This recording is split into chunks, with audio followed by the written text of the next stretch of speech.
الحمد لله نحمده ونستعينه ونستغفره ونؤمن به ونتوكل عليه ونعوذ بالله من شرور أنفسنا ومن سيئات أعمالنا من يهده الله فلا مضل له ومن يضلله فلا هادي له ونشهد أن لا إله إلا الله وحده لا شريك له ونشهد أن سيدنا ومولانا محمدا عبده ورسوله أما بعد فقد قال الله تبارك وتعالى في الكلام المجيد والفرقان الحميد في شان حبيبه مخبرا وآمرا إن الله وملائكته يصلون على النبي يا أيها الذين آمنوا صلوا عليه وسلموا تسليما اللهم صل على سيدنا محمد وعلى آل سيدنا محمد وبارك وسلم الصلاة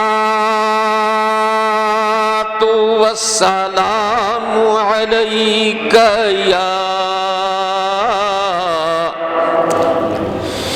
یا رسول اللہ وعلى آلك وأصحابك یا حبیب اللہ اما بعد فقد قال الله تبارك وتعالى في القرآن المجيد والفرقان الحميد ألا إن أولياء الله لا خوف عليهم ولا هم يحزنون صدق الله العظيم وبلغنا رسوله النبي الكريم ونحن على ذلك لمن الشاهدين والشاكرين والحمد لله رب العالمين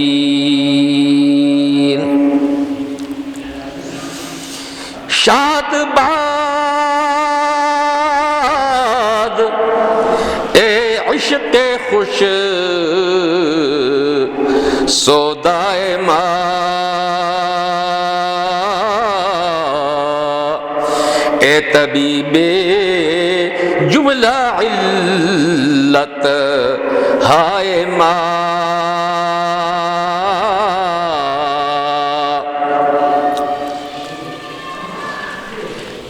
تو مباش اصلا کمال اینست بس رو درو گم شو وصال اینست بس غوث اعظم درمیان اولیاء جو محمد درمیان انبیاء کار سازے کار ماں درکار ماں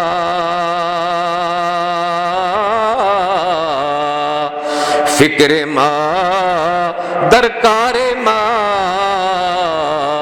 آزار ماں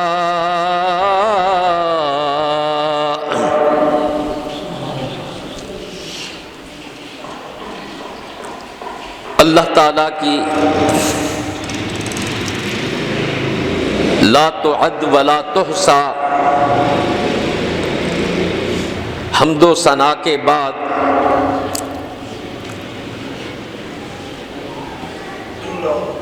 حضرت محمد مصطفیٰ احمد مجتبیٰ صلی اللہ علیہ وسلم پر بے حساب درود و سلام کے بعد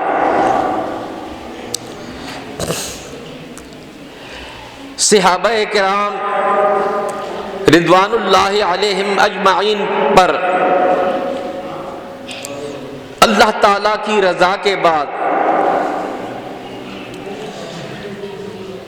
اولیاء کاملین علماء راسخین پر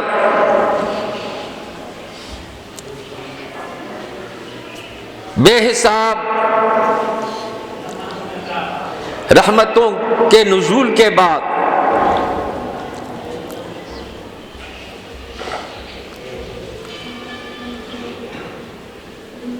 یہ ربیع الثانی 11ویں شریف کا مہینہ ہے۔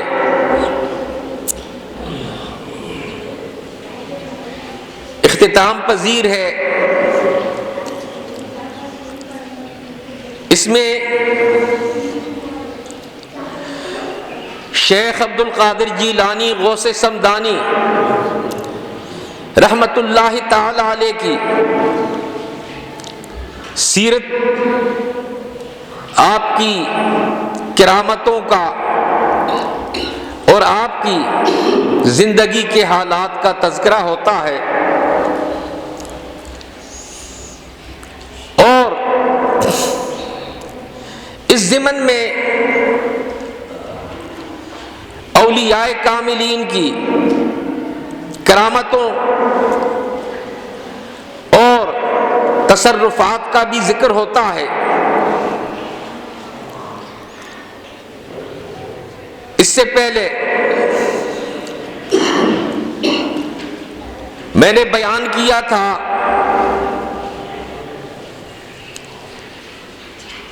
کہ شیخ عبد القادر جیلانی رحمت اللہ تعالی علیہ کو اللہ تعالیٰ نے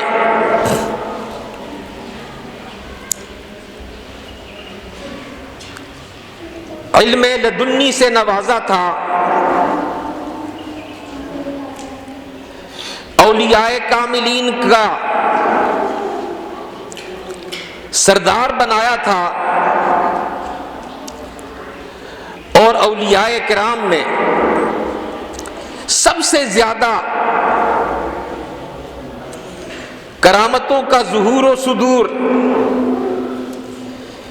شیخ عبد القادر جیلانی کے ہاتھ سے ہوا ہے۔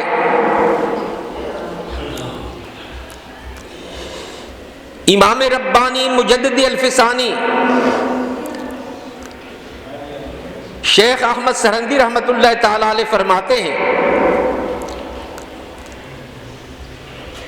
کہ عبد القادر جیلانی کے ہاتھ پر کرامتوں کا صدور اس لیے زیادہ ہوا ہے کہ آپ کا زیادہ عرصہ عروج میں گزرا ہے، اور مقام عبدیت تک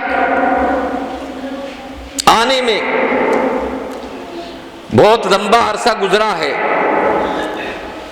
اور جب اللہ تعالیٰ کا ولی اللہ تعالیٰ کی طرف عروج کرتا ہے، مقامات طے کرتا ہوا،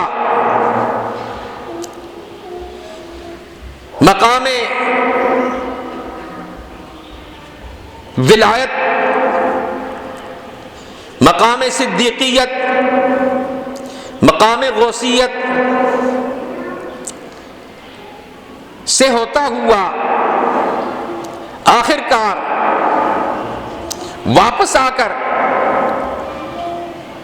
مقام عبدیت سے فائز المرام کیا جاتا ہے۔ اور یہ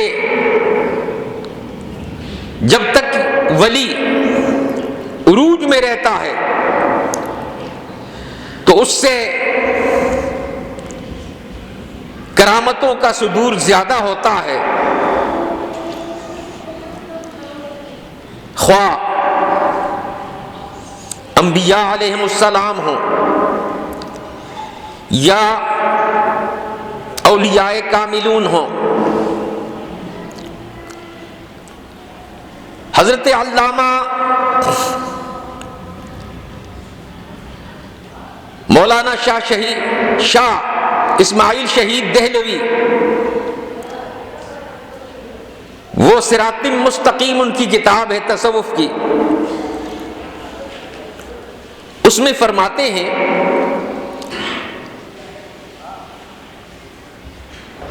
کہ اللہ تعالی اپنے خاص ولیوں کو عالم مثال اور عالم شہادت میں تصرف اور عروج عطا فرماتا ہے، لہذا اس وقت اگر وہ ولی کہے کہ عرش سے لے کر فرش تک میری حکومت ہے،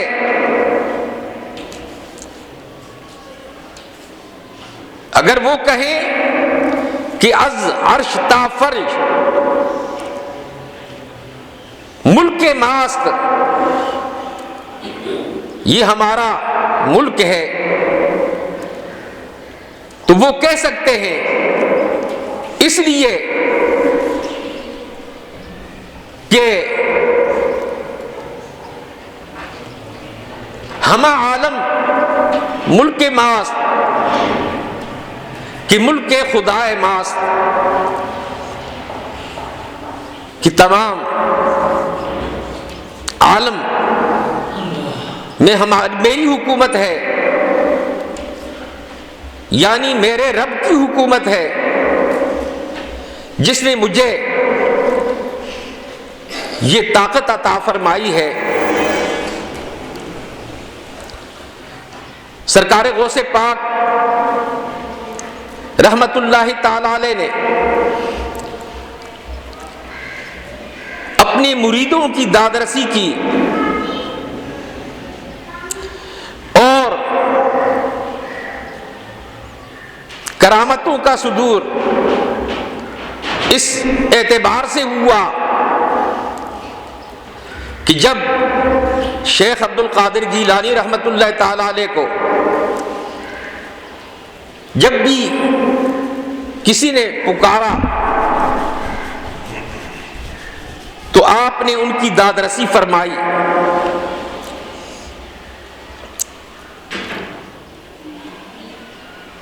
مولانا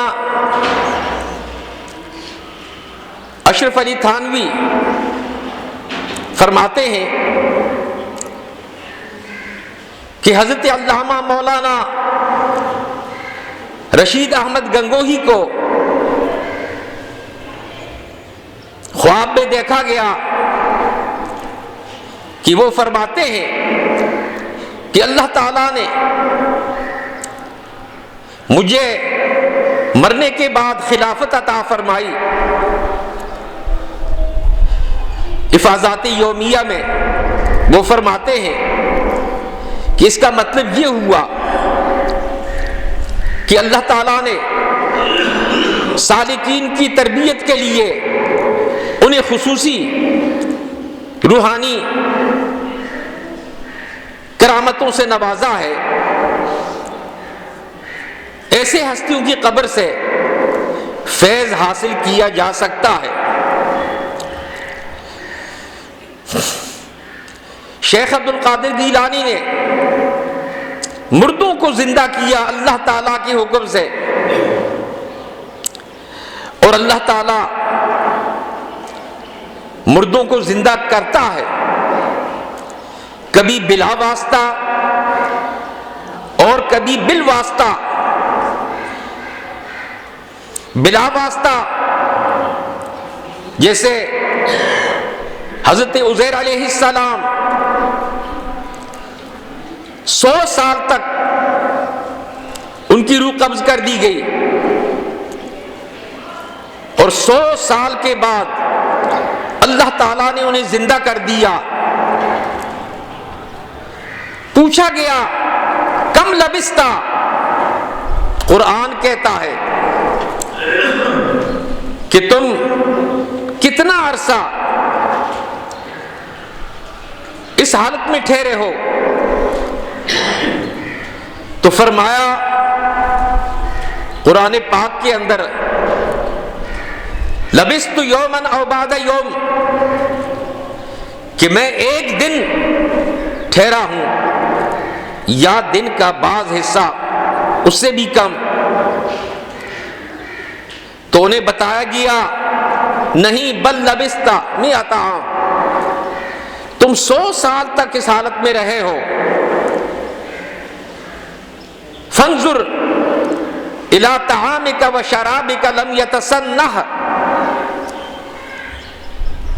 اپنے پانی کو دیکھو، اپنے کھانے کو دیکھو کہ ابھی وہ باسی نہیں ہوا، اور اپنے دراز گوشت کو دیکھو، گدھے کو دیکھو کہ اس کی ہڈیاں بھی گل سڑ گئی ہیں اور ٹکڑے ٹکڑے ہو گئی ہیں۔ لہذا اللہ تعالیٰ فرماتا ہے کہ میں ان ہڈیوں کو دوبارہ گوشت کا لباس پہناؤں گا اور گدھے کو زندہ کر دوں گا۔ چنانچہ ایسا ہی ہوا کہ منٹوں میں ہڈیاں جمع ہو گئی، ان پر گوشت چڑھ گیا، چمڑا ان پر پیدا کر دیا گیا، اور اسی طرح 100 سال پہلے جو گدھے کی حالت تھی، دراز گوشت کی حالت تھی، اسی حالت میں اللہ تعالیٰ نے دوبارہ اس کو زندگی عطا فرمائی۔ تو معلوم یہ ہوا کہ اللہ تعالیٰ کبھی کبھی بلا واسطہ مردوں کو زندہ فرماتا ہے دوبارہ، اور کبھی بالواسطہ۔ حضرت ابراہیم علیہ السلام نے پوچھا یا اللہ تو کیسے مردوں کو زندہ، کیف تحیی الموتى؟ تو اللہ تعالیٰ نے فرمایا اولم تؤمن، کیا تو ایمان نہیں رکھتا؟ ابراہیم علیہ السلام نے فرمایا کہ میرا پکا ایمان ہے کہ تو مردوں کو زندہ کرتا ہے، لیکن میرے سامنے اگر مردوں کو زندہ کیا جائے گا تو میں نے اس کا تقاضا اس لیے کیا ہے لیطمئن قلبی، تاکہ میرے قلب کو اطمینان حاصل ہو جائے۔ اللہ تعالیٰ نے فرمایا 4 مختلف النوع پرندوں کو ذبح کرو، ان کا گوشت آپس میں ملا کر قیمہ کر دو، اور 4 مختلف پہاڑوں پر وہ گوشت کا حصے رکھ دو، اور پھر ان پرندوں کو بلاؤ۔ چنانچہ آپ نے ایسا ہی کیا، جب رکھا تو کوے کو آواز دی تو اس کی آواز جہاں جہاں بھی تھے، جس جس پہاڑ پر تھے، وہاں سے جمع ہو کر پھر وہ اس کو اللہ تعالیٰ نے زندگی عطا فرمائی اور وہ کوہ زندہ ہو گیا۔ اسی طرح باقی پرندے کو آواز دیتے گئے اور وہ زندہ ہوتے گئے، گوشت ان کی ہڈیوں سے جڑتا رہا اور اللہ تعالیٰ نے دوبارہ ان کو زندگی عطا فرمائی۔ تو اللہ تعالیٰ نے یہاں پرندوں کو زندگی عطا فرمائی دوبارہ، حضرت ابراہیم علیہ السلام کے توسل سے، ان کے ذریعے سے۔ حضرت عیسیٰ علیہ نبینا علیہ السلام فرماتے ہیں قرآن میں کہ میں بناتا ہوں پرندوں کو مٹی سے کہیئت الطیر، پرندوں کی شکل، اور اس کے بعد اس کو میں حکم دیتا ہوں کہ اللہ تعالیٰ کے حکم سے زندہ ہو جاؤ، تو یکون طیرا باذن اللہ، تو وہ مٹی سے کا جو شکل بنائی ہوئی ہے وہ اللہ تعالیٰ کے حکم سے زندہ ہو کر پرندے کی صورت میں زندہ ہو جاتے ہیں۔ تو اللہ تعالیٰ نے اولیاء کاملین کو بڑے تصرفات عطا فرمائے ہیں۔ حضرت علامہ مولانا حکیم الامت اشرف علی تھانوی نے اپنی کتاب جمال الاولیاء کے اندر لکھا ہے کہ ایک ولی وفات پا چکا تھا اور ایک آدمی ان سے مرید ہونے کے لیے آیا، جب پہنچا تو آگے ان کا انتقال ہو گیا تھا، تو وہ اس کی قبر پر گئے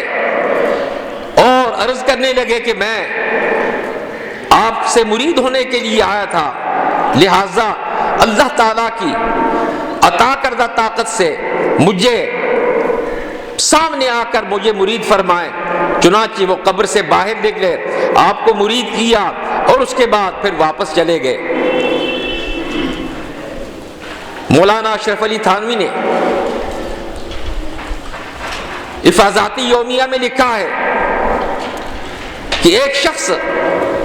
سرکار غوث پاک شیخ عبد القادر جیلانی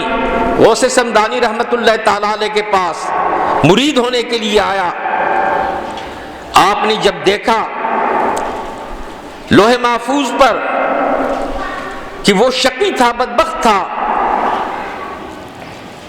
آپ نے فرمایا بھئی تقدیر میں لکھا ہوا ہے کہ تو شقی اور بدبخت ہے، لہذا میں تمہاری تربیت نہیں کر سکتا۔ وہ شخص چلا گیا سید احمد کبیر رفاعی رحمت اللہ تعالی علیہ کے پاس اور ان سے کہا کہ مجھے مرید فرمائیں۔ انہوں نے فرمایا کہ تو شقی ہے، میں بھی شقی ہوں، لہذا میں تمہیں مرید کرتا ہوں، تربیت کرتا ہوں۔ چنانچہ انہوں نے اس تربیت کی اور دعائیں مانگی، اللہ تعالیٰ نے اس کی شقاوت کو سعادت کے اندر تبدیل کر دیا۔ جب اس کی حالت بدلی تو فرمایا کہ جاؤ اب شیخ عبد القادر گیلانی کے پاس۔ جب وہ شخص ان کے پاس گیا تو انہوں نے کہا کہ واقعی میرا بھائی سید احمد کبیر رفاعی رحمت اللہ تعالی علیہ شقیوں کو لوح محفوظ کے اندر لکھے ہوئے شقیوں کو وہ سعید بنا سکتے ہیں۔ اللہ تعالیٰ نے ان کی دعاؤں اور ان کی محنت کے طفیل اللہ تعالیٰ نے اس کو یہ سعادت نصیب فرمائی ہے۔ تو اولیاء کاملین کو اللہ تعالیٰ نے تصرفات عطا کیے ہیں، وہ اگر دعا مانگے تو دعائیں ان کی قبول ہوتی ہیں، اور اگر تقدیر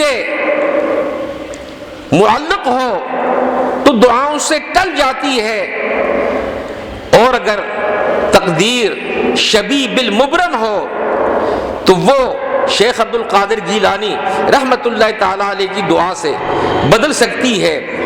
علماء نے لکھا ہے کہ شیخ عبد القادر گیلانی نے فرمایا کہ میں تقدیر مبرم کو بدلتا ہوں۔ مطلب کیا ہے کہ وہ تقدیر جو شبیہ بالمبرم ہے اس کو بدل سکتے ہیں اللہ تعالیٰ کے حکم سے اور اللہ تعالیٰ کے عطا کردہ تصرف سے۔ مرنے کے بعد اولیاء کاملین ان کو اللہ تعالیٰ اس دنیاوی زندگی سے اعلیٰ و ارفع زندگی عطا فرماتا ہے، یہ حضرات دنیا میں بھی تصرف کر سکتے ہیں اور مرنے کے بعد بھی ان سے کرامتوں اور تصرفات کا ظہور ہوتا ہے۔ مولانا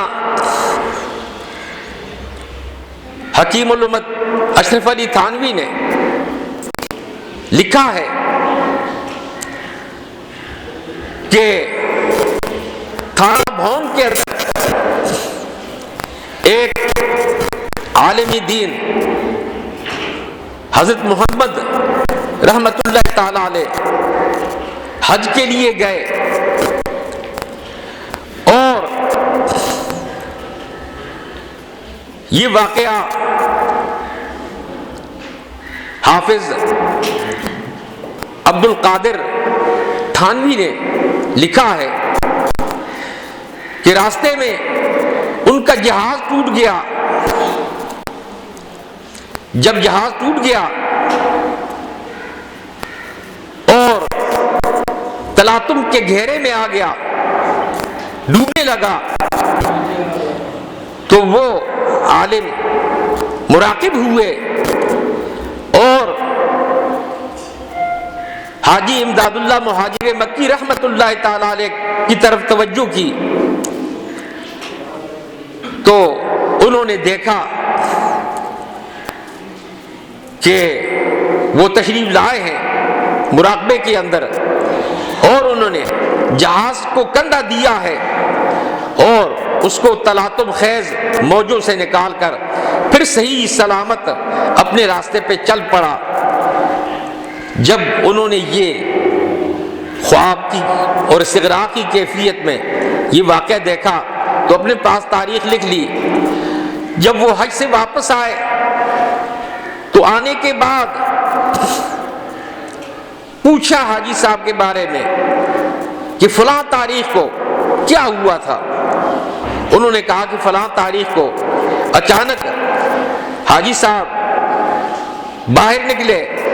اور اپنی چادر دھوتی گیلی بھیگی ہوئی مجھے دی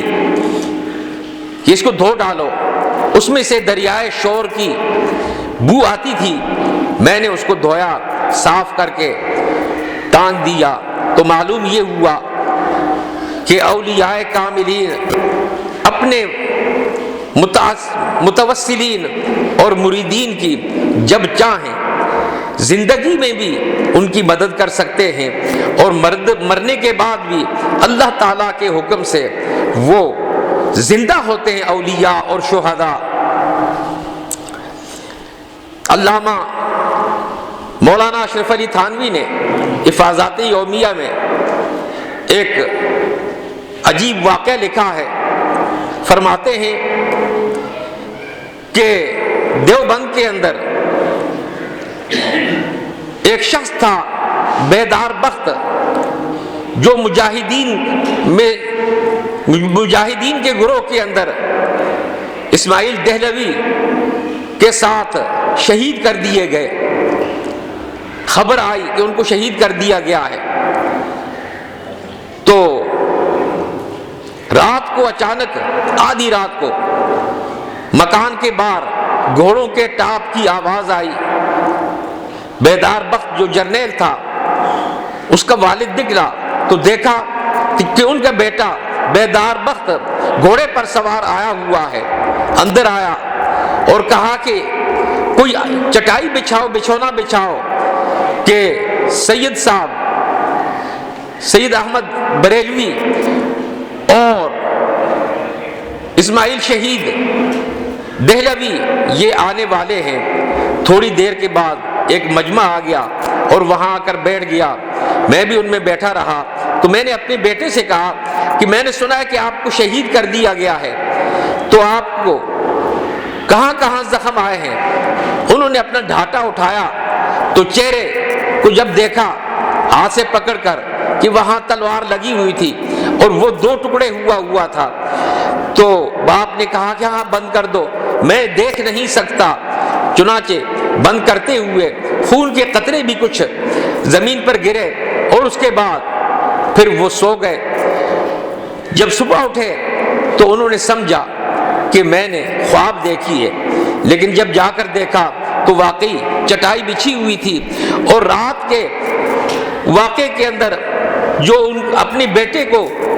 کہ زخم کو دیکھا تھا اور خون گرا تھا، وہ خون ابھی تک موجود تھا۔ تو حضرات گرامی، جب عام اولیاء کاملین اتنا تصرف کر سکتے ہیں تو پھر اولیاء کاملین کا سردار سرکار غوث پاک شیخ عبد القادر جیلانی غوث سمدانی رحمت اللہ تعالیٰ علیہ زندگی میں اور مرنے کے بعد تصرف کیوں نہیں کر سکتے؟ اللہ تعالیٰ ہم سب کو ان کے فیوز و برکات سے مالا مال فرمائے، اور اللہ تعالیٰ ان کی کرامتوں کے طفیل ہمیں دین اسلام پر ثابت قدمی نصیب فرمائے۔ وآخر دعوانا الحمد للہ رب العالمین۔